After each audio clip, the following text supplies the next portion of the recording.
Shalom, welcome to a series entitled Spiritual Warfare.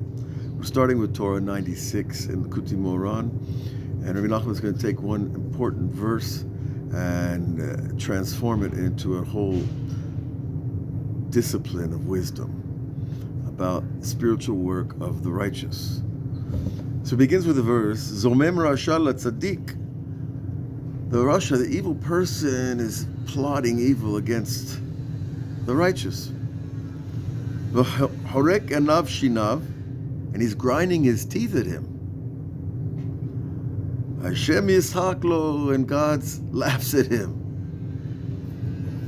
Ki ra'ah bo yavo yomo, because he sees that one day the day of the evil person will come. Nobody escapes judgment. We just hope to do tshuva enough that the judgment is sweetened. But the Rasha is not usually involved in tshuva, and so his day is going to come. And Dafka, you see, specifically, the evil person is going after the one who is righteous. Okay, we understand this idea from the simple words of Tehillim 37. Now, let's look at it deeper. Ha'inyan, the subject is like this. Tekashe me'ayin yavo machshava zara latzadik sherotze litpalel b'dveikut gadol. It's difficult to understand while a strange thought comes to the mind of a tzaddik when he's praying with great attachment to God. Now it teaches us a great deal about high-level prayer.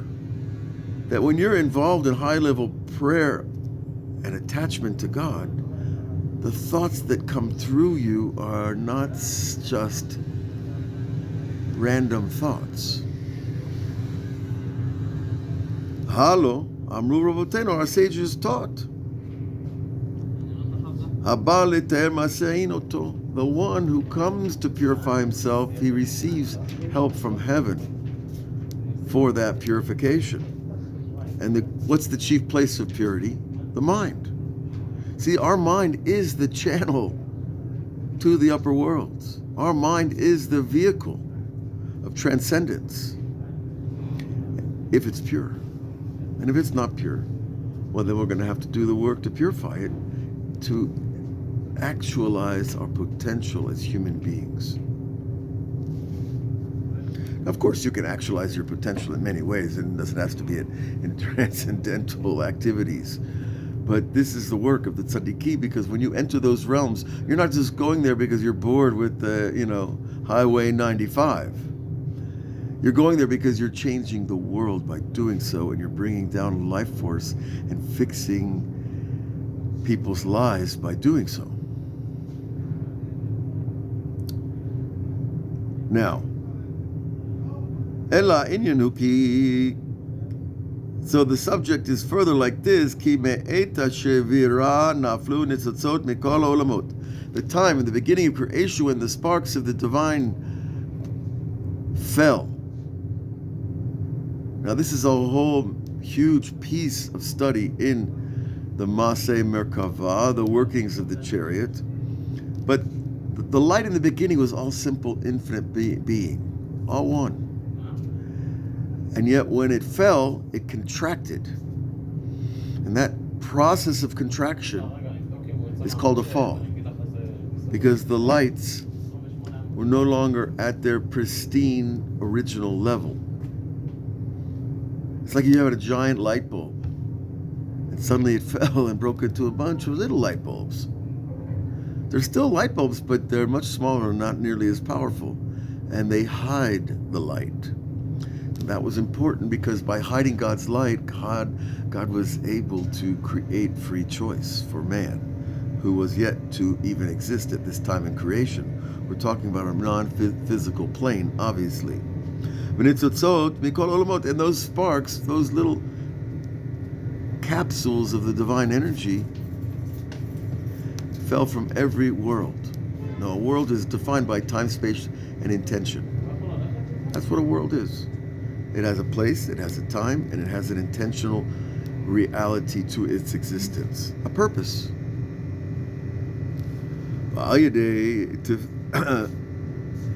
Tefillot tzadikim, through the prayers of the righteous, olim me'at me'at, slowly, by the prayers of the righteous, those sparks are lifted. So all creation was one, the sparks fell, and then each generation of righteous people comes back and lifts them back up a little by little until we get to that big day that we're all waiting for, the day, Yom HaNorah Gadol, right, the great awesome day, when the revelations reach their peak and the presence of God is revealed.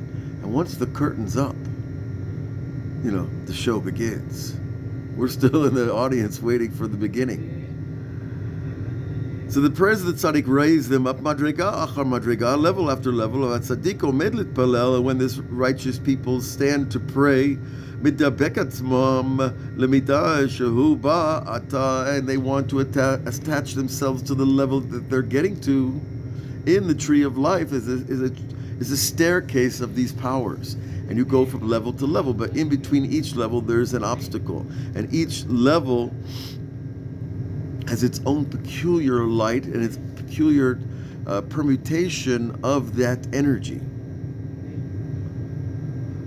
Well, when he gets to each level, nofelo makshavot zarod me'oto makom, from that same measure. So if you're climbing the staircase and you get to a new level, a new understanding of wisdom, a new understanding of kindness, a new understanding of understanding, of truth, of what is victory, what is endurance, what is loyalty. All these qualities God created for us to have them in our manifold, multi-layered personality. But those sparks fell, so we have to lift them up, and we lift them up one level at a time. But you have to know where you are on the tree, what midah, in other words, what trait you're working on at any given time.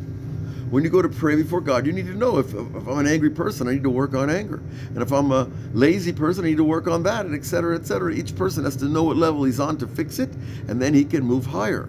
This is the beginning only of preparing ourselves, where we not only fix ourselves, but we can have real impact on the spiritual worlds. And these kinds of tzaddikim, they're not famous. They don't want to be famous because they want to do the inner work that causes the restoration of the outer world.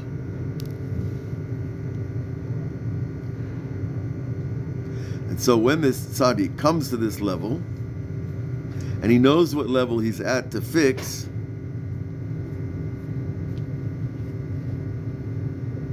he knows also have to know what world he's in, which means, is he fixing something in the mind, or in the heart, or in the body? Because those are the three main worlds, Asiya, Yetzirah, Bariya, and each corresponds to a different level of what we call the Komat Adam, the form of the structure of man. And when he gets to those levels, and a strange thought comes into his mind, he has to ask, why am I having that thought now? Where did that come from? I already did tshuva on it. I did tshuva on my father and my grandfather. I did tshuva on anything I could. And I'm still having strange thoughts. That means those strange thoughts are coming to be fixed. They're not coming to torment us. This is really important, because when a person has sincerity and wants to enter into this level of work, of attachment to God through prayer, and you get strange thoughts, it's tormenting. You don't want to think about the terrible things of the past while you're focusing on bringing down the light of Hashem to build a new future. But actually those terrible things are coming because they're on their way back through your mind. Your mind, remember, is the channel of bringing down the light and elevating the fallen light. It's like an escalator, it has two directions, an elevator. Bringing down the light and lifting up the light. So this is a good place to stop for today, because we've already encountered many important concepts that we have to integrate into our understanding and hopefully our practice. And let's say we're not righteous tzaddikim like the people Rabbi Nachman's writing about. That's okay. Our job is not to worry about, our level. Our job is to do whatever we can, wherever we can, whenever we can. And that means when you get to the level of this type of service, you will know it You don't have to advertise. And if you're not there yet, you say, wow, look at the work that the people have done before us. And we're following them. Because it's a desert out there, and you got to have a pathway through the desert to get to the sea and to get to the promised land of your own soul. God bless you all. We'll continue this series hopefully tomorrow, with God's help, but we will continue. All the best.